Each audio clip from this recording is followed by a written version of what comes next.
Paano kung sabihin ko sa'yo na kahit superpower ang Amerika, may isang bansang walang takot humarap sa kanila? Hindi China, hindi Russia, kundi Iran. Bakit nga ba hindi natatakot ang Iran sa US? Ito ang totoong lakas nila. Una sa lahat, hindi basta-basta ang militar ng Iran. Mayroon silang mahigit kalahating milyong sundalo, kasama na ang elite unit na tinatawag na IRGC or Islamic Revolutionary Guard Corps.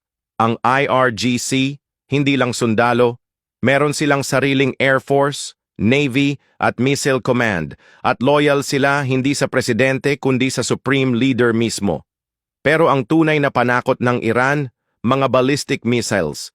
Kaya nilang tamaan ang Israel, Saudi Arabia at mga US base sa Middle East gamit lang mga missile nila. Mga pangalan pa lang ng mga yan parang galing na sa pelikula, Shahab 3, Fateh 110 at ang bagong Khaybar Shekan. High-tech, mabilis at mahirap pabagsakin. Pero hindi lang sila nakikipaggiyera ng harapan. May tinatawag tayong proxy warfare. Iran ang utak sa likod ng ilang grupo gaya ng Hezbollah sa Lebanon, Houthis sa Yemen at mga Shiite militias sa Iraq at Syria. Kapag umatake ang mga to sa allies ng US, hindi direktang Iran ang may gawa, pero obvious ang impluensya nila.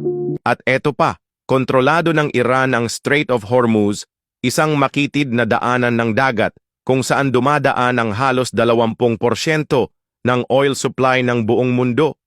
Kapag ginulo ng Iran to, lahat ng bansa maaapektuhan.